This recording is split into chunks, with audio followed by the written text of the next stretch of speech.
नमस्कार दोस्तों, स्वागत है एक बार फिर से आपके अपने एजुकेशन चैनल एजुट्यूब प्रदीप पर। तो दोस्तों, रीट का एग्ज़ाम जब कराया गया था आज से लगभग आई थिंक 3 और ये 5 महीने 7-8 महीने पहले जब कराया गया था, सितंबर में था अगर मैं गलत नहीं हूँ।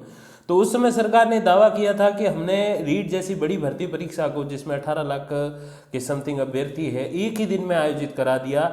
इसीलिए हमारी ये भूल हुई है और इसीलिए पेपर लीक का मैटर हुआ है। अगली बार हम 2-3 दिन, अभी कह रहे हैं कि 4 दिन में हम पेपर कराएंगे। तो इसी से प्रेरणा लेते हुए पुलिस कांस्टेबल भर्ती 2022 का जो पेपर है वो कराया गया 4 दिन में। और 4 दिन भी कौन कौन से, 13, 14, 15, 16 मई को। लेकिन वो कहते हैं ना, नतीजा वही ढाक के 3 पात। जी हाँ दोस्तों, कांस्टेबल भर्ती परीक्षा का भी पेपर लीक हो गया है और 2.25 लाख अभ्यर्थियों के साथ सरकार ने मजाक कर दिया। अब मैं सरकार को क्यों दोषी बना रहा हूँ, इसके पीछे रीज़न ये है कि 4 दिन में आप 18 लाख अभ्यर्थियों का एग्ज़ाम लेते हो और वो भी 2-2 पारी करके, यानी कि 8 दिन के बराबर ये मैटर, 7 दिन के बराबर मैटर बैठ रहा है, क्योंकि लास्ट दिन जो है वो एक ही पारी सुबह वाली में एग्ज़ाम है।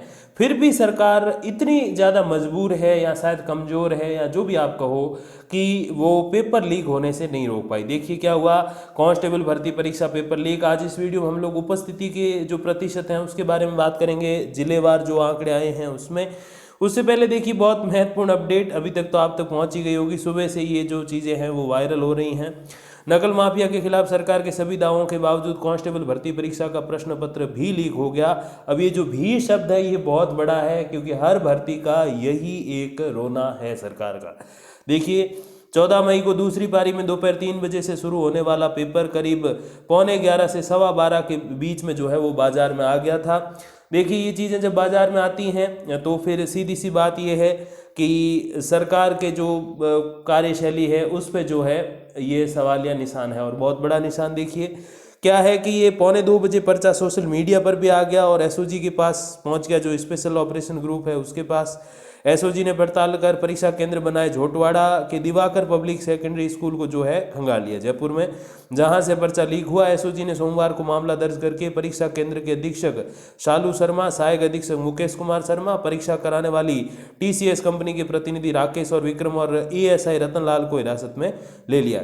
अब देखिए, नए नकल विरोधी कानून में ये पहला मामला दर्ज हुआ, ये एक अच्छी बात है। यहाँ पर सरकार की तारीफ करनी होगी।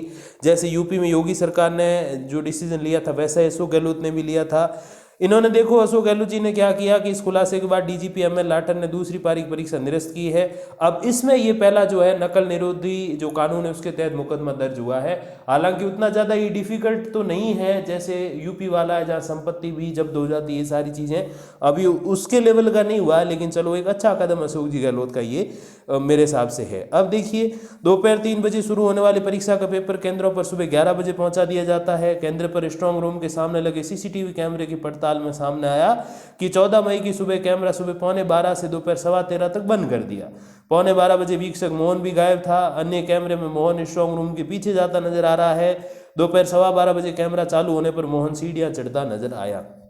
तो ये मोहन ने सारा काम खराब कर दिया।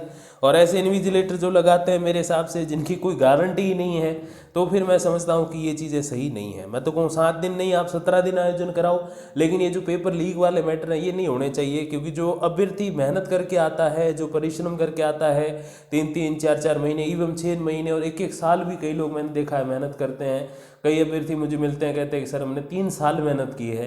तो इस लेवल की जो मेहनत होती है वो ऐसे जब बेकार हो जाती है, और विशेषकर उनका पेपर अच्छा होने के बाद बेकार होती है, क्योंकि इतनी लंबी चौड़ी तैयारी, तो पेपर तो अच्छा होना निश्चित है।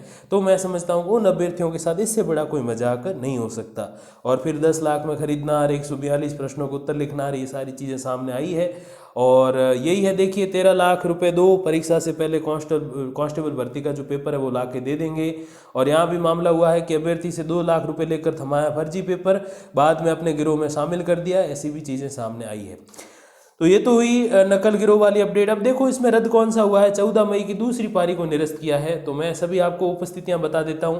तो सबसे पहले अगर हम बात करें तो अजमेर में 13 तारीख को पहले दिन जो एग्ज़ाम हुआ था, पहली पारी में 63.25% उपस्थिति रही और दूसरी पारी में 64.25% उपस्थिति रही। फिर बात करें पहले ही दिन की बाड़मेर की, तो 54 से 53-54 जो है, पहली पारी में 54%, दूसरी पारी में जो है 53% के लगभग जो है उपस्थिति रही है। फिर अगर हम लोग बात करें भीलवाड़ा की, तो देखिए पहली पारी में 57 और दूसरी में भी 57% उपस्थिति रही। बीकानेर की बात करें तो पहली पारी में लगभग 65% और दूसरी पारी में 64% उपस्थिति रही। फिर बात करें जोधपुर की, तो पहली पारी में 64 और दूसरी पारी में 66% उपस्थिति रही। और फिर बात करते हैं पाली की, तो 45-46% पहली पारी में और दूसरी में 45% उपस्थिति रही। फिर गंगानगर की बात करें तो लगभग 60% के लगभग गंगानगर में उपस्थिति रही दोनों पारियों में।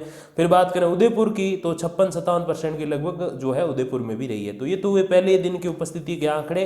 सबसे ज़्यादा जहां पर उपस्थिति रही है पहले दिन वो है बीकानेर, लगभग 65%। और सबसे कम जहां पर उपस्थिति रही है पहले दिन वो है पाली, लगभग 45 से 46%। अब बात करें 14 तारीख वाले की, तो देखिए 14 तारीख को अजमेर में पहली पारी में 39 और दूसरी में भी 39% उपस्थिति रही। अब वो रद्द वाला आप इसमें समझ जाइएगा, मैं दोनों के आंकड़े दोनों पारियों के बता देता हूँ, आप रद्द वाला जो है इसमें से निकाल लीजिएगा। फिर बाड़मेर की बात करें तो पहली पारी में 42 और दूसरी पारी में 55% उपस्थिति रही। फिर भीलवाड़ा की बात की जाए तो पहली पारी में 51, दूसरी पारी में 57% उपस्थिति रही। फिर बीकानेर की बात करें तो पहली पारी में 52 और दूसरी पारी में 66% के लगभग उपस्थिति रही। फिर जोधपुर की बात करें तो पहली पारी में 55 और दूसरी पारी में 56% के लगभग उपस्थिति रही। फिर बात करें श्री गंगानगर की, तो पहली पारी में 63, दूसरी पारी में 59% की उपस्थिति रही। फिर बात करें अपने डूंगरपुर की, तो पहली पारी में 34 और दूसरी पारी में 70% के लगभग जो है उपस्थिति रही है। फिर बात करें बांसवाड़ा की, तो बांसवाड़ा में 34% पहली पारी में और दूसरी पारी में 66% की उपस्थिति रही। और फिर कोटा की अगर बात की जाए तो 52-53% लगभग पहली पारी में और दूसरी पारी में 58% के लगभग उपस्थिति रही है। अब देखिए 14 तारीख की अगर मैं बात करूं तो सबसे ज़्यादा जो उपस्थिति रही है पहली पारी में वो गंगानगर में रही है, तो वो तो रद्द हुई नहीं है। लेकिन सेकंड पारी में जहां सबसे ज़्यादा उपस्थिति रही है 70% डूंगरपुर में, अब वो मामला इनके फंस गया है। तो उसमें अभ्यर्थी भी बेचारे ज़्यादा गए, लेकिन अब वो रद्द होने के कारण उनकी मेहनत जो है वो कोई काम नहीं आई। अब नई परीक्षा तिथि पता नहीं देखो कब तक आए। अब बात करें 15 तारीख वाले एग्जाम की, तो अजमेर में जो है पहली पारी में 65% और दूसरी में 64% उपस्थिति रही। फिर बाड़मेर की अगर हम बात करें तो पहली पारी में 15 तारीख को 47% और दूसरी में 48% उपस्थिति रही। फिर बीकानेर की बात करें तो 51% रही है दोनों पारियों में। फिर बात करें जोधपुर की, तो दोनों पारियों में 58% उपस्थिति रही है 15 तारीख को। फिर गंगानगर की बात करें तो 48% दोनों पारियों में। और उदयपुर की बात करें तो लगभग 62% के समथिंग दोनों पारियों में उपस्थिति रही है। कोटा की बात की जाए तो 63% पहली पारी में और 60% दूसरी पारी में उपस्थिति रही। और अलवर की बात की जाए तो 54 से 55% के लगभग जो है उपस्थिति रही दोनों पारियों में। और फिर बात करें बीते कल की यानी कि 16 तारीख की, तो उसमें देखिए जो आंकड़े हैं वो पहली पारी के ही हैं कि दूसरी पारी में एग्ज़ाम नहीं था जहाँ तक मुझे पता है इस एग्ज़ाम का। तो अजमेर में 64%, गंगानगर में 50% और उदयपुर में लगभग 56 से 57% जो है उपस्थिति रही है। तो ऑन एन एवरेज की अगर हम लोग बात करें तो मिनिमम 40% उपस्थिति, मतलब 34% आप मानिए जो बांसवाड़ा में था 14 तारीख को पहली पारी में।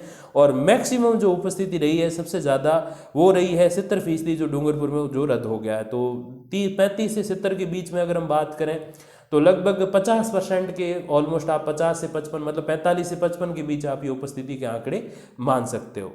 और अगर इस जो ये चौथी पारी थी मतलब दूसरे दिन की जो दूसरी पारी थी 14 तारीख को सेकंड पारी, उसके अगर आंकड़े भी अगर हम लोग निकाल लें तो यही है कि 54 से 55% के बीच का प्रतिशत आता है। तो लगभग आधे अभ्यर्थी नहीं आए, कहने का मतलब ऑन एन एवरेज अगर आपको मैं बताऊं इसमें तो जो 18 लाख अभ्यर्थी है उसमें से 10 लाख आ गए और 8 लाख नहीं आए। ऐसे अगर एक मोटा मोटी आंकड़ा निकालें तो ये ऐसे आंकड़ा निकलता है। और देखो तैयारी वाले ही आते हैं, मोस्टली यही होता है एग्जाम में। तो ऐसे कुछ करके ये उपस्थिति की और पेपर लीक की कहानी रही है। इसके अलावा जो भी अपडेट्स आएंगी तो पहुंचा दूंगा आप तक वीडियोज़ या फिर कम्युनिटी पोस्ट के माध्यम से। तब तक के लिए धन्यवाद, नमस्कार।